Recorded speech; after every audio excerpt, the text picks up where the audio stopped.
मी ताटात ठेवलेल्या तंदुरी चिकनचा एक तुकडा कापलाच होता की माझी मेहुणी अचानक खुर्चीवरून उभी राहिली आणि थरथरते बोट थेट माझ्याकडे रोखले. पुढच्या क्षणी ती जे बोलली त्याने खोलीतील हवा, माझे घर, माझे लग्न, माझा सन्मान सर्व काही एका झटक्यात मोडून टाकले. ती म्हणाली, सर्वांना खरे सांगून टाका दाजी, माझ्या पोटात जे बाळ आहे ते तुमचं आहे. काही सेकंदासाठी मला वाटले की मी चुकीचे ऐकले आहे, पण कानांनी आवाज पकडला होता, पण मन ते मानायला नकार देत होते. माझ्या हातातील काटा ताटावर आदळला आणि एक छोटासा आवाज झाला, पण त्या मोठ्या डायनिंग रूममध्ये तो आवाजसुद्धा एखाद्या स्फोटासारखा वाटला. कोणीही हलले नाही, कोणीही काही बोलले नाही, फक्त सर्वांच्या नजरा एकाच वेळी माझ्याकडे वळल्या. माझे नाव अनिकेत आहे. मी एका इंटर कॉलेजमध्ये इतिहासाचा प्राध्यापक आहे. गेल्या 6 वर्षापासून माझे लग्न अमृताशी झाले होते. त्या रात्री आम्ही तिच्या माहेरी रविवारच्या कौटुंबिक जेवणासाठी बसलो होतो. अशा बैठकांची संपूर्ण कुटुंबाला सवय होती. दर रविवारी किंवा प्रत्येक दुसऱ्या रविवारी सर्वजण तिथे एकत्र जमत असत. सासरे जेवणाच्या मेजाच्या मुख्य खुर्चीवर बसत. सासूबाई वारंवार स्वयंपाकघरातून काही ना काही काढून आणत. अमृता घराची मोठी मुलगी असल्याने ताट लावायला मदत करत होती आणि तिची धाकटी बहीण सायली कधी पाणी वाढत होती तर कधी फोनमध्ये मग्न होती. त्या रात्री सायलीसोबत तिचा प्रियकर आकाशसुद्धा आला होता. मी नेहमीच या कुटुंबाला थोडे हळवे, थोडे ढवळाढवळ करणारे, पण ऐकूनच एकजूट कुटुंब समजले होते. मी कधीही विचार केला नव्हता की एकाच संध्याकाळी हेच लोक माझ्याकडे असे बघतील, जणू मी माणूस नाही किंवा घरात घुसलेला एखादा जंगली प्राणी आहे. मी हळूच काटा खाली ठेवला आणि सायलीकडे पाहिले.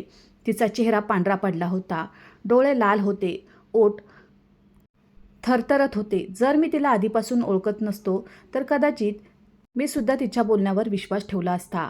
तिने आपले पोट दोन्ही हातांनी धरले होते. जणू तिच्या आत वाढणारी गोष्ट फक्त बाळ नव्हती, तर असा एक आरोप होता जो संपूर्ण कुटुंबाची अब्रू फाडून टाकू शकत होता. मी म्हटले, तू काय बकवास करत आहेस? तिच्या डोळ्यातून अश्रू वाहू लागले. मी 3 महिन्यांची गरोदर आहे आणि हे बाळ तुमचे आहे. माझ्या शेजारी बसलेली अमृता जणू दगड झाली. तिचा चेहरा बघता बघता पांढरा पडला.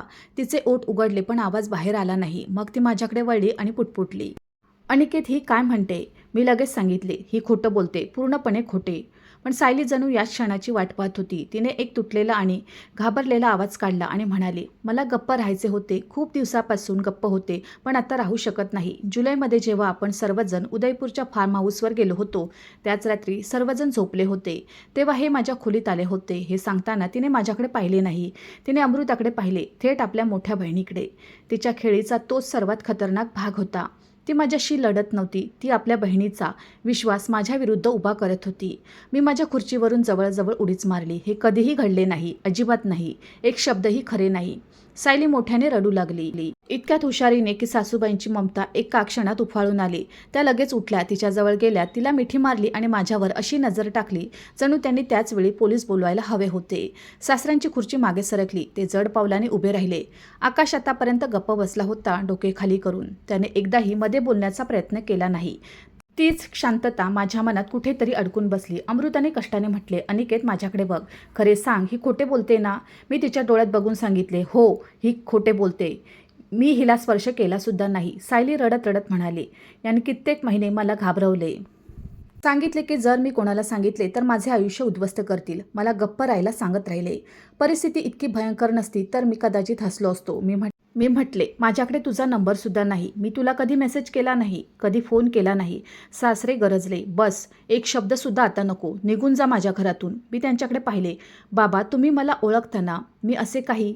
त्यांनी मेजावर हात आपटला. मी सांगितले ना, निघून जा. मी अमृताकडे पाहिले. त्या क्षणी मला वाटले की तिने फक्त एकदा माझ्याकडे बघून म्हणावे की तिला माझ्यावर विश्वास आहे तर सर्व काही बदलू शकते. पण तिने माझ्याकडे नीट पाहिले सुद्धा नाही.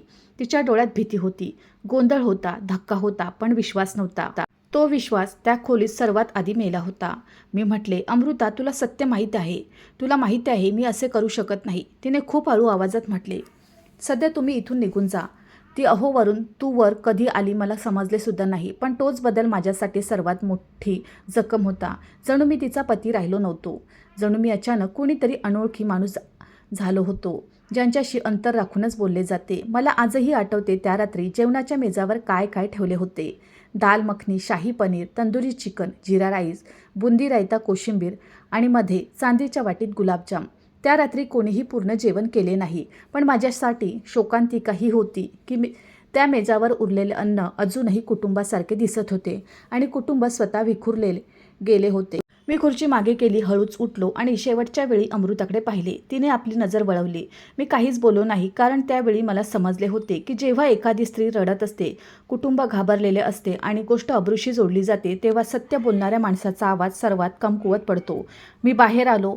त्या घराची माझी पहिली आठवण 7 वर्ष जुनी होती. मी अमृताला पहिल्यांदा एका पुस्तकाच्या दुकानात भेटलो होतो. ती स्पर्धा परीक्षेचे पुस्तक बघायला आली होती. मी पुढच्या सत्रासाठी नोट्स आणि संदर्भ साहित्य खरेदी करत होतो. ती खूप कमी बोलायची, पण जेव्हा बोलायची तेव्हा वाटायचे की समोरचा माणूस खरोखर ऐकतोय. आम्ही त्याच दिवशी कॉफी घेतली होती. 3 तास गप्पा मारल्या होत्या. मग हळूहळू नाते निर्माण झाले होते. लग्न झाले आणि मला वाटले होते की मी फक्त एक पत्नी नाही, तर एक संपूर्ण कुटुंब मिळवले आहे. सुरुवातीला त्यांच्या घरात माझ्यासाठी आपलेपणा होता. मी अनिकेत मुलगा होतो. सासूबाई माझ्या आवडीची खीर बनवायच्या, सासरे राजकारणावर चर्चा करायचे आणि मला आपल्या बरोबरीची जागा द्यायचे. सायली तेव्हा 19 वर्षाची होती. नर्सिंग शिकत होती. कमी बोलणारी साधी मुलगी. माझ्या आणि तिच्यामध्ये कधीच काही विचित्रपणा नव्हता. ना कोणताही इशारा, ना कोणती जवळीक, ना कधी मर्यादा ओलांडणे. ती माझ्यासाठी फक्त पत्नीची धाकटी बहीण होती, बस. गेल्या जुलैमध्ये खरंच आम्ही सर्व उदयपूर जवळ त्यांच्या नातेवाईकांच्या फार्म हाऊसवर गेलो होतो. 2 दिवसांचा छोटासा कौटुंबिक मुक्काम होता. आम्ही सर्वच सोबत होतो. सायली होती, आकाशसुद्धा होता. दिवसा बार्बिक्यू झाला, रात्री पत्त्यांचा खेळ झाला, उशिरापर्यंत छतावर बसून गप्पा झाल्या. मला तो प्रवास स्पष्टपणे आठवत होता, कारण त्याच दिवसात मला शाळेच्या नवीन वर्गासाठी अभ्यासक्रम तयार करायचा होता. मी दोन्ही रात्री लवकर झोपलो होतो. मी कोणाच्याही खोलीत गेलो नव्हतो. सायलीकडे एकटे तर अजिबात नाही. तरीही एका कुटुंबाच्या डायनिंग टेबलवर उभे राहून एका मुलीने रडत थरथरत माझे नाव घेतले आणि सर्व सत्य त्या दृश्याखाली गाडले गेले. मी रात्री उशिरापर्यंत विनाकारण गाडी चालवत राहिलो. घरी परत जाऊ शकत नव्हतो. अमृताने जाताना माझा फोन कट केला होता. अर्ध्या तासानंतर एक मेसेज आला, माझ्याशी संपर्क करू नका, माझ्या कुटुंबाशी सुद्धा नाही. मला विचार करण्यासाठी वेळ हवा आहे. मी लगेच फोन केला. तिने उचलला नाही. मी पुन्हा फोन केला, तरीही उचलला नाही. मी सासूबाईंना फोन केला. त्यांनी कॉल उचलला आणि मला बोलू न देता ओरडू लागल्या, आम्हाला तुझ्याशी काहीही बोलायचे नाही. जर सायलीच्या जवळ येण्याचा प्रयत्न केलास तर थेट पोलीस स्टेशनला जाऊ. लाज नाही वाटली तुला? मी म्हटले, आई माझे ऐकून तर घ्या.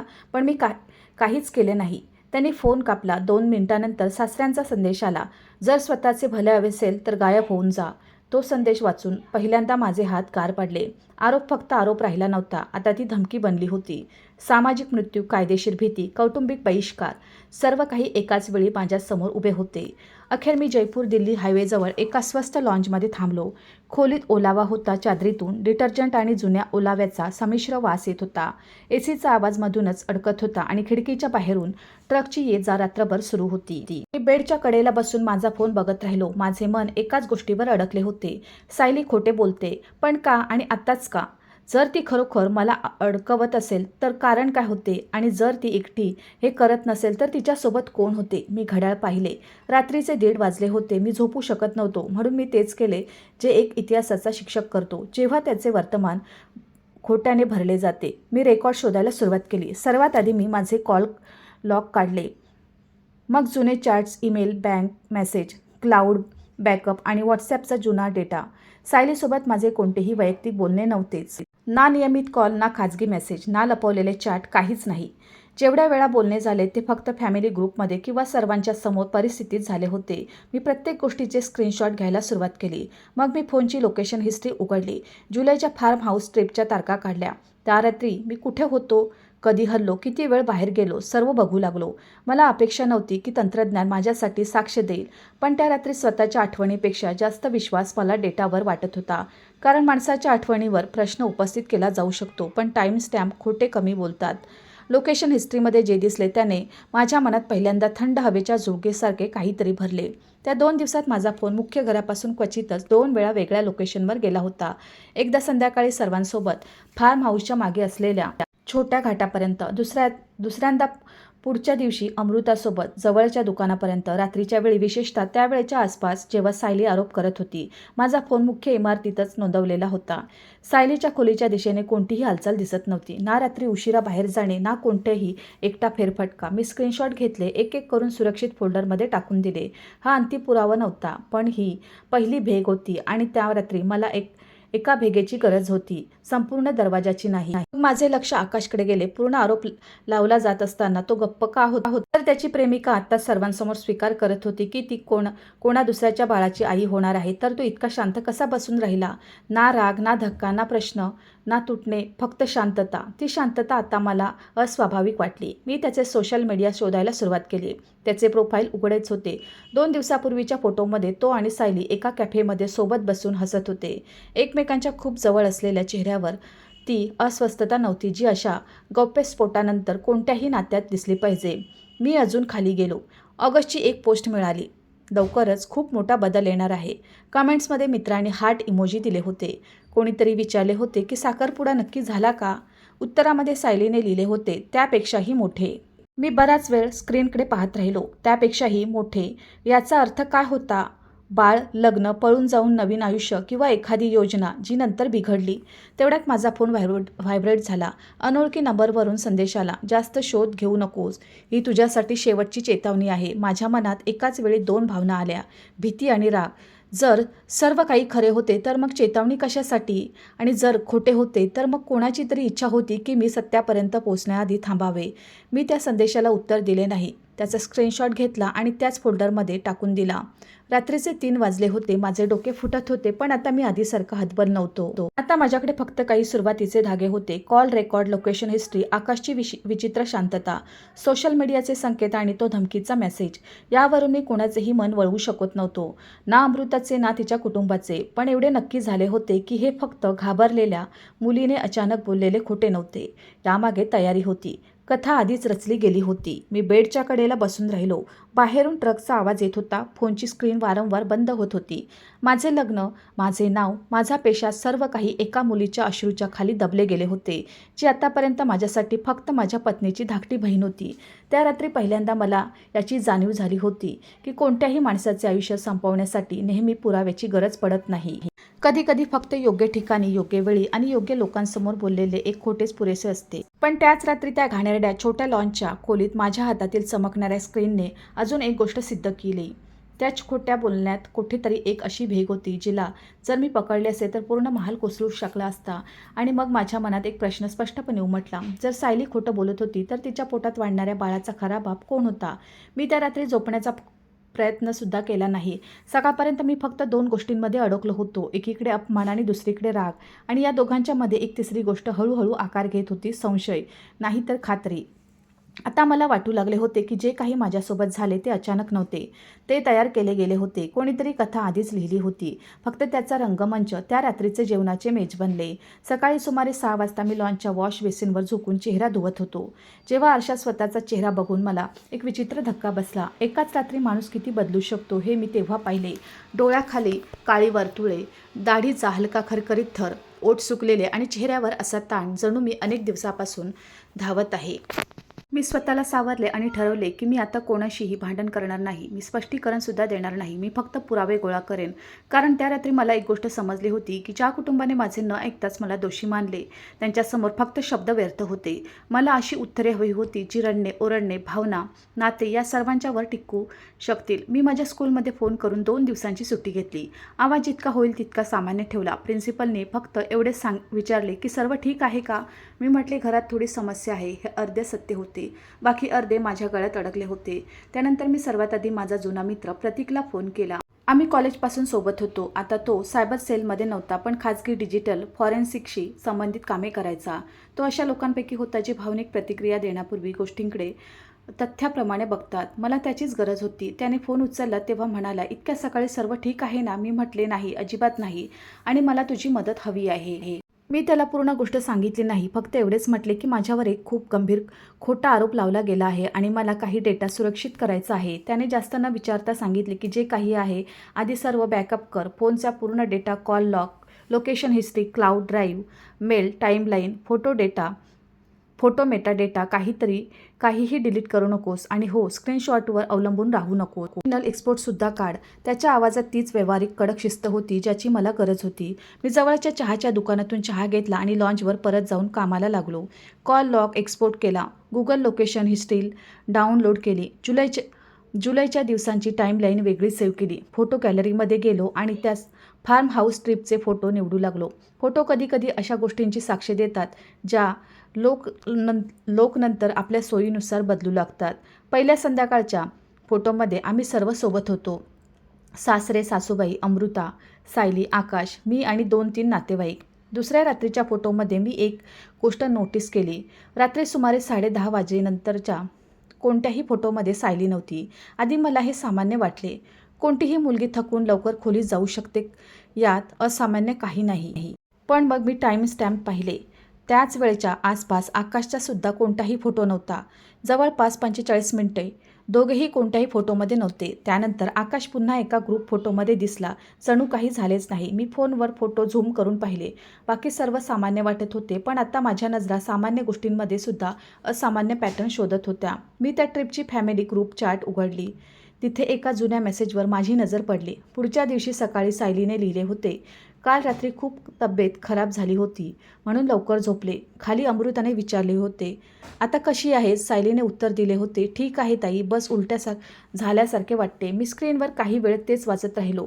त्यावेळी कोणीही त्या मेसेजला महत्त्व दिले नसेल, पण आत्ता जेव्हा तिने पूर्ण आत्मविश्वासाने ही कथा रचली होती की मी रात्री तिच्या खोलीत गेलो होतो, तेव्हा मला वाटले हा मेसेज कदाचित दुसऱ्या कथेची सुरुवात होती. ती त्याच वेळेपासून काही लपवत होती का? किंवा तेव्हासुद्धा आकाश तिच्यासोबत होता का? त्याच प्रवासात काहीतरी झाले होते का जे आता माझ्या माथी मारले जात होते? मी फॅमिली ग्रुप चॅटसुद्धा एक्सपोर्ट केला. दुपारपर्यंत प्रतीकचा फोन आला. त्याने माझ्याकडे काही फाईल्स मागितल्या. मी त्याला सर्व पाठवून दिले. मग त्याने विचारले, सांग, आरोप काय आहे? काही क्षण मी गप्प होतो. हा तो क्षण होता जेव्हा कथा पहिल्यांदा माझ्या तोंडातून बाहेर पडत होती. मी म्हटले, माझ्या पत्नीच्या बहिणीने सर्वांसमोर सांगितले की ती माझ्या बाळाची आई होणार आहे. पलीकडून काही सेकंद शांतता राहिली. मग त्याने खूप शांत आवाजात विचारले, आणि तू म्हणतोयस की हे खोटे आहे? 100%, मी उत्तर दिले.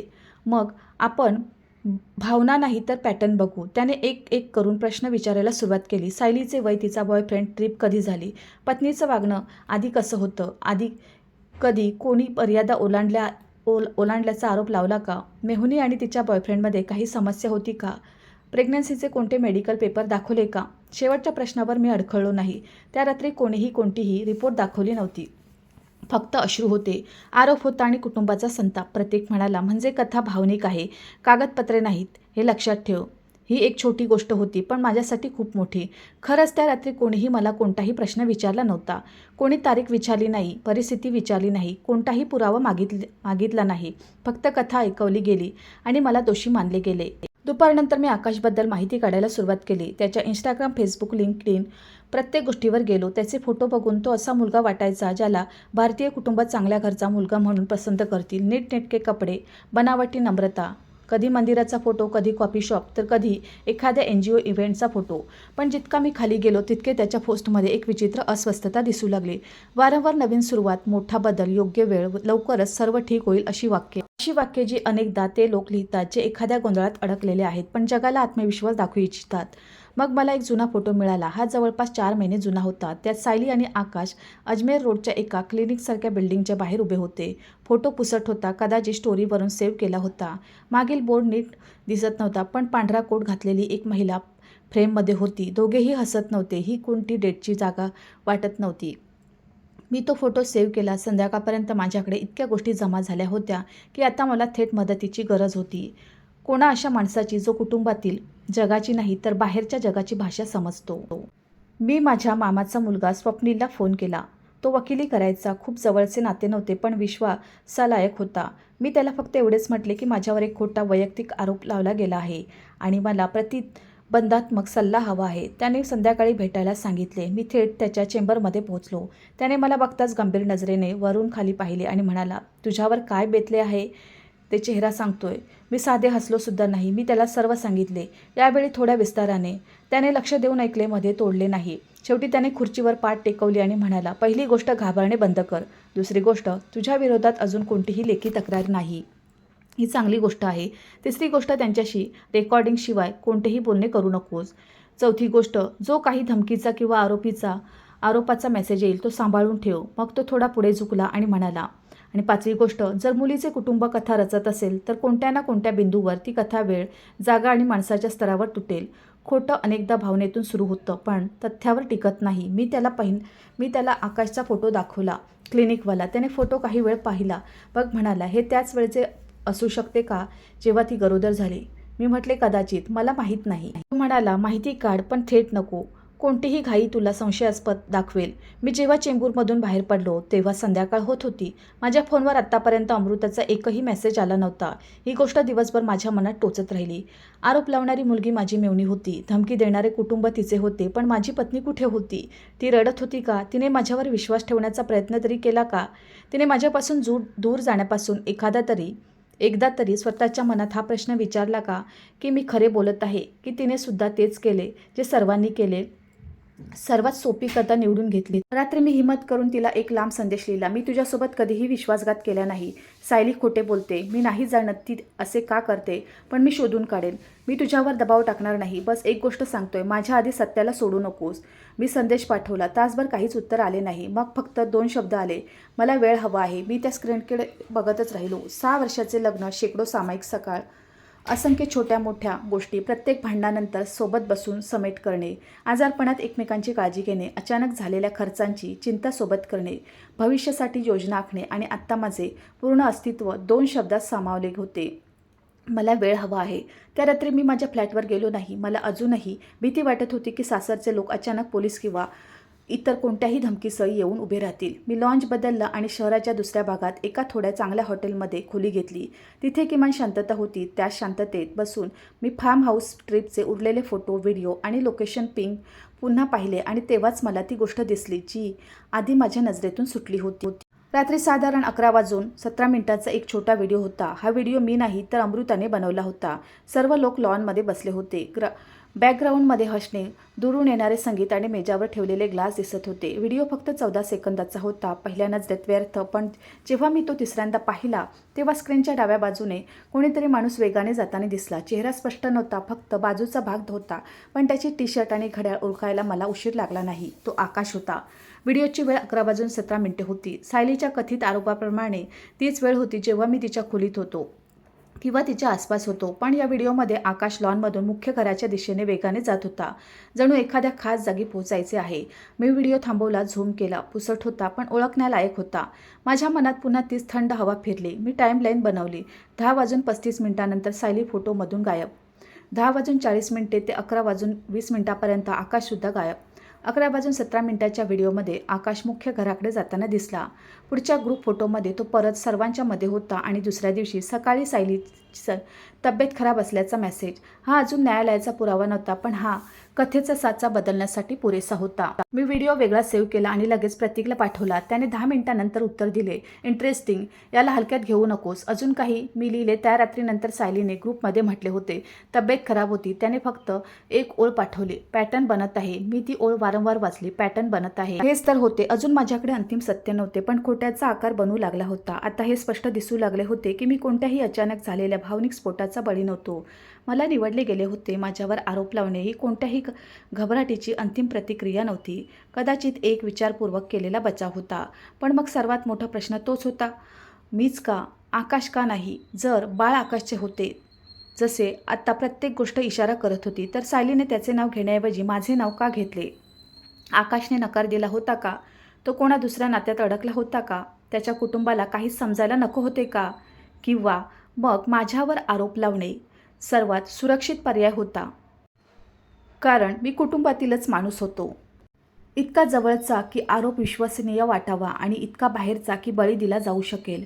रात्री सुमारे 11 वाजता अजून एक मेसेज आला. यावेळी अमृताचा नाही, सायलीचा सुद्धा नाही, आकाशचा.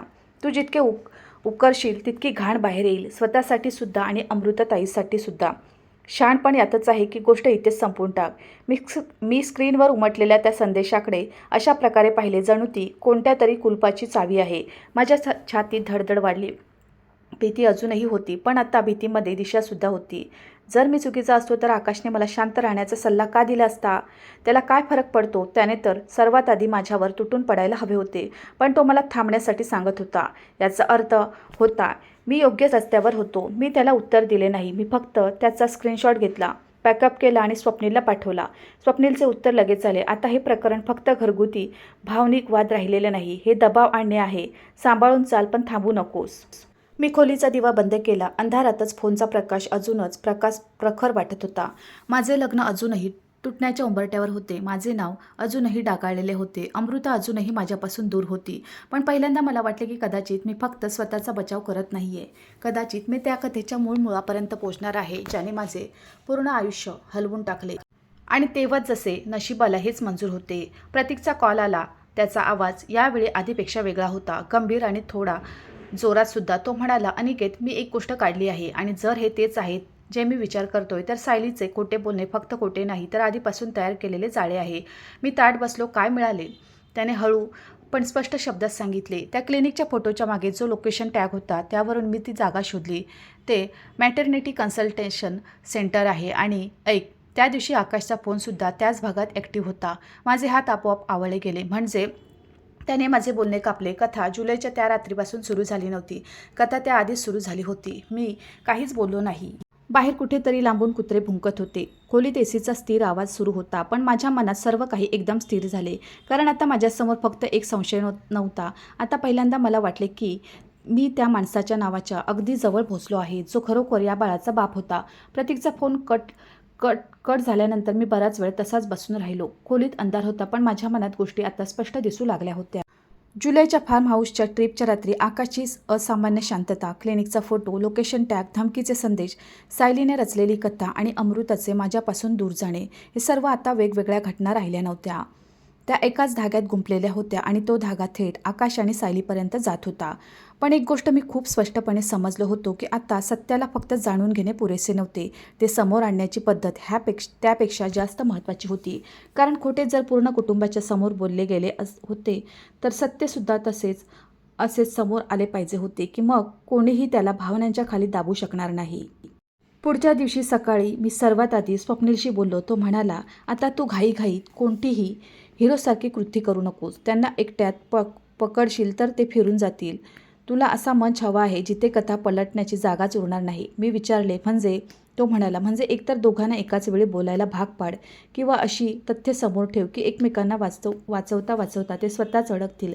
त्याचे बोलणे योग्य होते. मी त्याच दिवशी अमृताला एक छोटा संदेश पाठवला. मी शेवटच्या वेळी तुला फक्त एवढेच सांगतोय की जर तुला वाटते की सत्याचा 1% जाणून घ्यायला हवा, तर आपल्या घरी आज संध्याकाळी सर्वांना बोलावून घे. मी कोणाशीही वाद घालणार नाही, फक्त काही गोष्ट दाखवीन. त्यानंतर जो निर्णय घ्यायचा असेल तो घेऊन टाक. यावेळी उत्तर लवकर आले. फक्त एक ओळ, मी आईबाबांशी बोलते. पूर्ण दिवस जणू माझ्या छातीवर ओझे होते. संध्याकाळपर्यंत कोणताही संदेश आला नाही. मग सुमारे 5 वाजता अमृताचा फोन आला. 3 दिवसानंतर पहिल्यांदा तिचा आवाज थेट माझ्या कानावर पडला. थकलेला, कोरडा आणि मनातून तुटलेला. ती म्हणाली, 7 वाजता येऊन जा. मी काही क्षण गप्प राहून विचारले, सर्वजण असतील ना? तिने हळूच म्हटले, हो. मी फोन ठेवण्यापूर्वी फक्त एक गोष्ट सांगितली, आज मी स्पष्टीकरण द्यायला येत नाहीये, मी सत्य मांडायला येतोय. तिने काहीच उत्तर दिले नाही. संध्याकाळी मी त्यांच्या घरी पोहोचलो तेव्हा तोच दरवाजा, तोच वरांडा, तीच बेल, तेच घर होते. पण त्यामध्ये माझी जागा आता आधीसारखी नव्हती. दरवाजा नोकराने उघडला. हॉलमध्ये सासरे बसले होते. चेहऱ्यावर तीच कठोरता. सासूबाईंच्या डोळ्यात माझ्यासाठी तिरस्कार अजूनही स्पष्ट दिसत होता. अमृता एका बाजूला उभी होती, चेहरा शांत पण खूप थकलेला. सायली सोप्याच्या कोपऱ्यात बसली होती. तिच्याजवळ आकाश. पहिल्यांदा त्याने माझ्याकडे थेट पाहिले, पण त्याच्या डोळ्यात रागापेक्षा घबराट जास्त होती. मी बसण्यापूर्वी खोलीकडे पाहिले. मला अचानक आठवले, मागच्या वेळी याच घरात जेवणाच्या मेजावर माझे जग उद्ध्वस्त झाले होते. आज कदाचित याच घरात कोणीतरी रचलेले जग उद्ध्वस्त होणार होते. सासरे गार आवाजात म्हणाले, 5 मिनिटात तुझे बोलणे संपव. मी म्हटले, जर 5 मिनिटात झाले तर सर्वात आधी मला समाधान मिळेल. मी बसलो नाही. मी माझा फोन, काही प्रिंटआउट आणि फाईल्स सेंटर टेबलवर ठेवल्या. माझा आवाज आश्चर्याने शांत होता. कदाचित जेव्हा दुःख एक मर्यादा ओलांडते तेव्हा माणूस ओरडणे सोडून देतो. मी सुरुवात केली. त्या रात्री तुम्ही सर्वांनी सायलीचे बोलणे ऐकले. कोणीही मला एकही तथ्य विचारले नाही, कोणती वेळ विचारली नाही, कोणताही पुरावा मागितला नाही. फक्त आरोप ऐकला आणि मला दोषी मानले गेले. आज मी तेच करतोय जे त्या रात्री व्हायला हवे होते. तारीख, वेळ आणि तथ्य मांडत आहे. सायली लगेच म्हणाली, मला काहीही ऐकायचे नाही. मी पहिल्यांदा तिच्याकडे थेट पाहून म्हटले, ऐकावे लागेल, कारण त्या रात्री मला सुद्धा काही ऐकायचे नव्हते. तरीही मी सर्व सहन केले. खोलीत शांतता पसरली. मी पहिला प्रिंटआउट उचलला. ही जुलैच्या फार्म हाऊस ट्रिपची लोकेशन हिस्ट्री आहे. त्या रात्री ज्या वेळेबद्दल दरअसल सायली दावा करत होती की मी तिच्या खोलीत गेलो होतो. माझा फोन मुख्य इमारतीच्या आत होता. कोणतीही वेगळी हालचाल दिसत नाही. हा एकटा पुरावा नाही, पण ही सुरुवात आहे. सासऱ्यांनी कागद घेतला, पाहिला आणि काही न बोलता टेबलवर ठेवून दिला. सासूबाई तिरस्काराने म्हणाल्या, फोन कुठेही सोडला जाऊ शकतो. मी मान हलवली. अगदी बरोबर. म्हणून मी फक्त एवढ्यावरच थांबलो नाही. मी दुसरा कागद पुढे केला. ही फॅमिली ग्रुप चॅट आहे. पुढच्या दिवशी सकाळी सायलीने स्वतः लिहिले होते की त्या रात्री तिची तब्येत खराब होती आणि तिला उलट्या होत होत्या. त्यावेळी कोणीही याला गांभीर्याने घेतले नाही. पण जर कथा ही आहे की मी तिच्या खोलीत गेलो होतो, तर मग त्याच रात्री आकाश सुमारे 40 ते 45 मिनिटे सर्वांच्या नजरेतून गायब का होता? आकाश पहिल्यांदा थोडा हलला. तुम्हाला काय सिद्ध करायचे आहे? मी फोन उचलून व्हिडिओ लावला. 14 सेकंदाचा तोच व्हिडिओ. मग मी त्याला थांबून झूम केले. पुसट फ्रेम, लॉन हसणे आणि स्क्रीनच्या कडेने मुख्य घराकडे वेगाने जाणारा आकाश. मी म्हटले, रात्री 11 वाजता 17 मिनिटे, तीच वेळ. हा मी नाहीये, तर अमृताने बनवलेला व्हिडिओ आहे. अमृता जणू स्वतःला सावरत पुढे आली. फोन हातात घेतला, लक्ष देऊन पाहिले. तिच्या चेहऱ्याचा रंग अजूनच उतरला. आकाशने हसण्यासारखे काहीतरी केले. यातून काय सिद्ध होते? मी कुठेही जाऊ शकत होता. मी शांत स्वरात म्हटले, आणि कदाचित गेलासुद्धा होता. प्रश्न आहे कुठे? मी तिसरी गोष्ट टेबलावर ठेवली. क्लिनिकच्या बाहेरचा तो फोटो. हा फोटो 4 महिने जुना आहे. तू आणि सायली एका मॅटर्निटी कन्सल्टेशन सेंटरच्या बाहेर आहात. लोकेशन टॅग ट्रेस झाला आहे आणि त्याच दिवशी तुझा फोनसुद्धा त्याच भागात ॲक्टिव्ह होता. त्यावेळी आकाशचा चेहरा खरोखर बदलला. त्याने लगेच म्हटले, तुम्ही माझी जासूसी करत आहात. मी त्याचे बोलणे न ऐकल्यासारखे केले. जर सायलीच्या पोटात माझे बाळ होते, तर तू तिच्यासोबत मॅटर्निटी कन्सल्टेशन सेंटरच्या बाहेर काय करत होतास? सायली अचानक उभी राहिली. बस करा, हे घृणास्पद आहे. तुम्ही माझी प्रायव्हसी. मी पहिल्यांदाच आवाज वाढवला. माझे आयुष्य उद्ध्वस्त करणे प्रायव्हसी होती का? माझे लग्न मोडणे प्रायव्हसी होती का? सर्वांसमोर माझ्यावर असा आरोप करणे प्रायव्हसी होती का? ती गप्प झाली. तिचे डोळे भरून आले. पण आता तिची रडण्याची पद्धत मागच्या वेळेसारखी प्रभावी वाटत नव्हती. कारण यावेळी खोलीत अश्रू नाही, तर तथ्य मांडली होती. मी फोनवर तो अनोळखी धमकीचा संदेश उघडला. मग आकाशचा नंतरचा संदेशसुद्धा. दोन्ही सर्वांना दाखवले. आधी अनोळखी नंबरवरून चेतावणी मिळाली की शोध घेऊ नकोस. मग आकाशने स्वतः लिहिले की जितके उकरशील तितकी घाण बाहेर येईल. जर हे प्रकरण माझ्या अपराधाचे होते, तर आकाश मला थांबण्यासाठी का सांगत होता? त्याने तर सर्वात आधी माझ्यावर तुटून पडायला हवे होते. स्वप्नीलने आधीच सांगितले होते की एखाद्या खोट्या माणसाला पकडायचे असेल तर त्याचे शब्द नाही, तर त्याची अस्वाभाविक प्रतिक्रिया पकडा. आणि आकाशची प्रत्येक प्रतिक्रिया आता त्याच जाळ्यात अडकत चालली होती. सासऱ्यांनी यावेळी थेट आकाशकडे पाहिले. उत्तर दे. आकाश म्हणाला, हे सर्व फिरवले जात आहे. मी फक्त सायलीला सपोर्ट करत होतो. मी म्हटले, सपोर्ट की कवर? मग मी शेवटची गोष्ट काढली. एक टाईमलाईन, साफ क्रमवार, कोणत्याही नाटकाशिवाय. जुलै ट्रिप दरम्यान सायली आणि आकाश दोघे काही वेळ एकाच वेळी गायब. त्याच रात्रीनंतर सायलीचा तब्येत खराब असल्याचा मेसेज. 4 महिने जुना मॅटर्निटी क्लिनिकचा फोटो.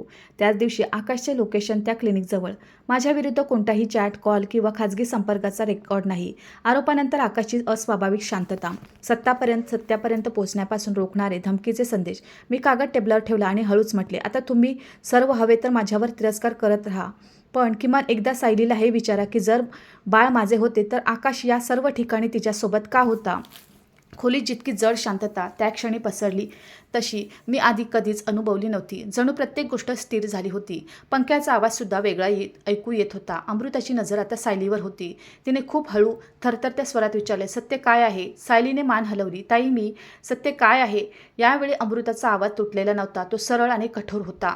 सायलीचा श्वास वेगाने चालू झाला. तिने आकाशकडे पाहिले. आकाशने तिच्याकडे अगदी तशाच प्रकारे पाहिले, जणू बुडणारा माणूस दुसऱ्याला ढकलून स्वतः पोहू पाहतोय. त्याच एका नजरेने बाकी सर्व काही सांगून दिले. सायली तिथे सोप्यावर बसली. तिचे खांदे हलू लागले. मग तिने चेहरा दोन्ही हातांनी लपवला आणि तुटलेल्या आवाजात म्हणाली, मी गरोदर होते. पण सासूबाई जवळजवळ ओरडल्याच. पण काय? सायलीने रडत रडत म्हटले, बाळ अनिकेत दाजींचे नव्हते. तो वाक्य पूर्ण व्हायच्या आधीच खोलीत जणू वीज कडाडली. सासरे खुर्चीवर थिजले. अमृताने डोळे मिटून घेतले. सासूबाईंनी एक पाऊल मागे घेतले. आकाशने काही बोलण्याचा प्रयत्न केला. सायलीने त्याच्यावरच ओरडून सांगितले, तू गप्प बस. त्या एका वाक्यासह तिने रचलेली पूर्ण कथा विखरायला लागली. ती रडत राहिली, बोलत राहिली, थांबत राहिली. शब्दांच्या मध्ये हुंदके होते, पण आता ती कथा अभिनय वाटत नव्हती. आता ती भीती, लाज आणि कोसळण्याचे खरे मिश्रण होती. सत्य हळूहळू बाहेर आले. आकाशच बाळाचा बाप होता. जेव्हा सायलीने त्याला गरोदरपणाबद्दल सांगितले, तेव्हा तो घाबरला. त्याचे कोणा दुसऱ्या मुलीशी लग्नाचे बोलणे सुरू होते. त्याने सायलीला सांगितले की जर ही गोष्ट घरापर्यंत गेली तर तो उद्ध्वस्त होईल. सायलीने आधी दबाव टाकला, रडली, भांडली, पण आकाशने जबाबदारी घेण्याऐवजी रस्ता शोधला आणि मग तोच रस्ता निघाला ज्याने माझे आयुष्य चिरडून टाकले. त्याने सांगितले की जर कुटुंबाला असे एखादे नाव दिले गेले ज्यावर लोक लगेच विश्वास ठेवतील तर गोष्टीचा रोग बदलेल. कोणीतरी असा ज्याला लाज आणि धक्क्यामुळे बोलण्याची संधीच मिळणार नाही. त्याने माझे नाव सुचवले कारण मी विश्वासार्ह बळी होतो. सायलीने आधी नकार दिला होता, किमान तिच्या सांगण्यानुसार, पण मग भीती, घबराट, बदनामीचे भय आणि आकाशच्या चालाकीने मिळून तिला तिथे नेऊन ठेवले जिथून परतणे कठीण होते. तिला वाटले होते की काही दिवसांसाठी वादळ माझ्याकडे जाईल, मग नंतर दुसरी एखादी कथा बनवली जाईल, कदाचित गर्भपात किंवा गोंधळ किंवा दुसरे काही निमित्त. पण तिने हा विचार केला नव्हता की एका माणसाचे पूर्ण आयुष्य या दरम्यान राख होऊ शकते. जेव्हा तिने हे सर्व सांगितले तेव्हा खोलीत कोणीही आधीसारखे राहिले नव्हते.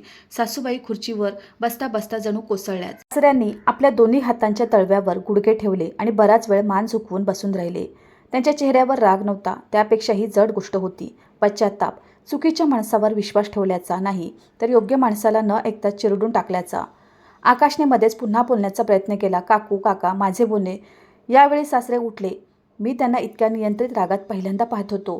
त्यांनी फक्त दरवाजाकडे हात केला आणि म्हटले, निघून जा. आकाशने काही बोलू पाहिले, पण त्यांची नजर बघून गप्प झाला. तो उठून बाहेर निघून गेला. त्याच्या जाणाऱ्या पावलांचा आवाज खूप स्पष्ट ऐकू येत होता, जणू कोणी माणूस नाही तर एक कुजलेली चाल घराबाहेर जात आहे. आता खोलीत मी, अमृता, सायली, सासूबाई आणि सासरे उरलो होतो. आणि मग तेच झाले ज्याची वाट कदाचित मला होती सुद्धा आणि नव्हती सुद्धा. सासूबाई रडत माझ्या पायाजवळ बसू लागल्या. मी घाबरून त्यांना थांबवले. त्या वारंवार सांगत होत्या, बाळा, आम्ही खूप मोठे पाप केले, आम्ही तुझे ऐकून सुद्धा घेतले नाही. सासरे माझ्यासमोर येऊन थांबले. त्यांचे डोळे लाल होते. ते म्हणाले, मला माफ कर, जर करू शकलास तर. त्या क्षणी माझ्या मनात एक विचित्र शांतता होती. मी हे सांगू शकत नाही की मला विजयासारखे काही वाटले नाही. सत्य समोर आले होते, पण जे काही तुटले होते ते सत्य येता जादूसारखे जुळले नाही. माझ्यासाठी हे कोणत्याही विजयाचे दृश्य नव्हते. ही फक्त एक स्पष्ट झालेली ओसाडी होती. अमृता आतापर्यंत काहीच बोलली नव्हती. ती हळूहळू माझ्याकडे आली. तिच्या डोळ्यात अश्रू होते, पण त्यात फक्त दुःख नव्हते, त्यात स्वतःबद्दलची घृणा होती. ती अशी स्त्री वाटत होती जिला आता समजले आहे की तिने कोणा दुसऱ्याची चूक नाही तर स्वतःची सुद्धा सर्वात मोठी परीक्षा हारली आहे. ती म्हणाली, अनिकेत, मी तुझ्यावर विश्वास ठेवला नाही. माझ्यासाठी हेच पूर्ण सत्य होते. सायलीने खोटे बोलले, आकाशने जाळे विणले, कुटुंब वाहून गेले, पण अमृता, तिने मला सोडले आणि तीच ती जखम होती जी सर्वात खोल होती. मी खूप शांत आवाजात म्हटले, हो, तू नाही केलास. ती रडू लागली. मी धक्क्यात होते. मला समजले नाही सर्व काही एकदम. मी तिला थांबवले नाही, तिचे बोलणे पूर्ण होऊ दिले. मग म्हटले, मला माहीत आहे तू धक्क्यात होतीस, मी सुद्धा होतो. फरक फक्त एवढाच आहे की मी त्या रात्री सुद्धा तुझा पती होतो आणि तू त्या रात्री माझी पत्नी राहिली नाहीस. हे ऐकून तिने मान झुकवली. खोलीत बराच वेळ कोणी काही बोलले नाही. मग मी माझा फोन, कागद आणि फाईल्स गोळा केल्या. मी जाणत होतो की आता इथे माझे काम संपले आहे. माझे नाव स्वच्छ झाले होते, सत्य समोर होते, पण नाती फक्त सत्याने चालत नाही, ती त्या क्षणावरून चालतात जेव्हा जग तुटत असते आणि तरीही एखादा हात तुमची साथ सोडत नाही. अमृताने तो हात सोडला होता. तिने घाबरून विचारले, तुम्ही जात आहात? मी पहिल्यांदा त्या हाकेला ऐकले ज्यामध्ये अंतर, पश्चाताप, सर्व भीती, सर्व मिसळले होते. मी म्हटले, हो. काय आपण नंतर बोलू शकतो? मी तिच्याकडे पाहिले. 6 वर्षाचे लग्न माझ्या डोळ्यांसमोर उभे होते. पहिली भेट, पहिली कॉफी, लग्नानंतरचा छोटासा भाड्याचा फ्लॅट, महिन्याच्या शेवटी बजेट बनवणे, पावसात भिजून भजी खाणे, तापात तिच्या कपाळावर पट्टी ठेवणे, तिच्या वडिलांच्या ऑपरेशनमध्ये हॉस्पिटलच्या बाकावर रात्रभर जागणे, तिचे हसणे, तिची शांतता, तिच्यासोबतची ती सवय जी हळूहळू जीवन बनते. आणि मग दुसरी एक प्रतिमा समोर आली. डायनिंग टेबल, सायलीचे बोट, आरोप, सासऱ्यांचे ओरडणे, सासूबाईंचा शाप आणि अमृताचा तो आवाज, सध्या तुम्ही इथून निघून जा. काही नाती एका खोट्याने तुटत नाहीत, ती त्या क्षणी तुटतात जेव्हा सत्य बोलणारा माणूस एकटा सोडला जातो. मी म्हटले, बोलणे होऊ शकते, पण सर्व काही आधीसारखे होऊ शकत नाही. तिने मान हलवली. तनू मनातून तिला हे आधीच माहीत होते. पुढचे काही आठवडे पुसट होते. सत्य समोर आल्यानंतर सुद्धा वेदना लगेच कमी होत नाही. स्कूलमध्ये परतलो तेव्हा मी स्वतःला कामात झोकून दिले. घरी गेलो तेव्हा प्रत्येक गोष्टीत अमृताची सावली होती. कपाटाचा अर्धा भाग तिच्या आवडीचे, मग फ्रीजरवर लावलेले छोटे नोट्स, खिडकीजवळ असलेले तुळशीचे रोप, सोप्यावरचे तिने निवडलेले कुशन कव्हर्स. कोणत्याही माणसासाठी स्वतःची निर्दोषता सिद्ध करणे सोपे असू शकते, पण त्या घरात परतणे जिथे विश्वास मेला आहे ते सोपे नसते. अमृताने अनेक वेळा बोलण्याचा प्रयत्न केला. आधी मेसेज, मग कॉल, मग एक लांब ईमेल्स. त्यामध्ये तिने सर्व लिहिले होते. तिची भीती, तिची लाज, तिची भूक, तिच्या झोपविना गेलेल्या रात्री, स्वतःच्या मनात वारंवार परतणारे तेच दृश्य. तिने लिहिले की तिला आता समजते की तिने फक्त माझे बोलणे नाकारले नव्हते, तिने आमच्या पूर्ण लग्नाच्या पायावर प्रश्न उपस्थित केला होता. तिने लिहिले की जर माझी इच्छा असेल तर ती आयुष्यभर या चुकीची भरपाई करण्याचा प्रयत्न करेल. मी तो ईमेल अनेक वेळा वाचला. प्रत्येक वेळी माझ्या मनात काहीतरी विरघळायचे आणि प्रत्येक वेळी काहीतरी अजून कडक व्हायचे. मी तिला भेटलोसुद्धा. एकदा, मग दुसऱ्यांदा. आम्ही शांत ठिकाणी बसलो, कोणत्याही नाटकाशिवाय, ओरडण्याशिवाय, जुनी दृश्य न पुन्हा जगता. तिने रडत रडत माफी मागितली. मी म्हटले की मी तिच्या वेदनेला खोटे म्हणत नाही, पण माझी वेदनासुद्धा सत्य आहे. तिने विचारले, आपण पुन्हा सुरुवात नाही करू शकत? मी खूप वेळानंतर उत्तर दिले, पुन्हा सुरुवात तेच लोक करू शकतात ज्यांची मुळे उरली असतील. आमचे मूळ त्याच रात्री कापले गेले होते. ती बराच वेळ रडत राहिली. मी बसून राहिलो. माझ्या मनात क्रूरता नव्हती, प्रेमसुद्धा. कदाचित पूर्णपणे मेले नव्हते, पण विश्वास तो परत आला नाही. शेवटी आम्ही वेगळे होण्याचा निर्णय घेतला. भांडून नाही, द्वेषाने नाही, तर एका थकलेल्या सत्यासह. कागदपत्रांवर स्वाक्षरी करताना माझे हात थरथरले नाहीत, कारण तोपर्यंत मी समजलो होतो की काही नात्यांना वाचवणे नाही तर सन्मानाने निरोप द्यावा लागतो. सायलीला तिच्या माहेरून काही महिन्यांसाठी कोणा दुसऱ्या ठिकाणी पाठवले गेले. कुटुंबाने ही घटना घराबाहेर जितकी होईल तितकी दाबायचा प्रयत्न केला. आकाश गायब झाला. ऐकले की त्याचे होणारे लग्न मोडले.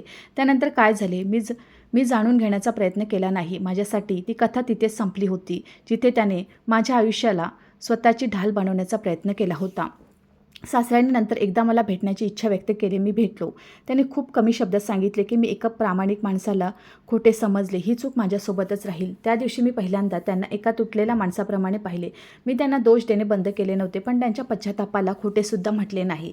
वेळ लागला, खूप लागला. पण हळूहळू मी पुन्हा सामान्य दिवसांकडे परतू लागलो. वर्गात मुलांचे आवाज, स्टाफ रूममधील चहा, जुन्या पुस्तकांचा सुगंध, संध्याकाळची फिरणे, एकटे जेवण बनवणे आणि रात्री कोणत्याही मेसेजची वाट न पाहता झोपणे. या छोट्या छोट्या गोष्टींनी मला परत आयुष्याकडे खेचले. आज जेव्हा मी मागे वळून त्या रात्रीकडे पाहतो, तेव्हा मला सर्वात जास्त आश्चर्य कोणत्याही आरोपावर वाटत नाही. आश्चर्य या गोष्टीवर वाटते की एकच वाक्य जर योग्य लोकांसमोर योग्य वेळी बोलले गेले तर ते एका माणसाच्या पूर्ण ओळखीला कसे चिरडून टाकू शकते. पण मी हे सुद्धा जाणून घेतले आहे की सत्य नेहमीच वेगाने चालत नाही.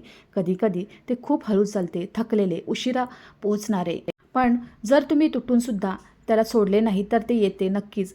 आणि जेव्हा ते येते तेव्हा प्रत्येक गोष्ट वाचवत नाही, पण ते वाचवू शकते, ते वाचवते. नाव तुमचा आत्मसन्मान आणि हा विश्वास की तुम्ही तुमच्याच आयुष्यासमोर हार मानली आहे. जर तुम्ही कधी कोणत्याही नात्यात खोटे आरोप आणि तुटलेला विश्वास अनुभवला असेल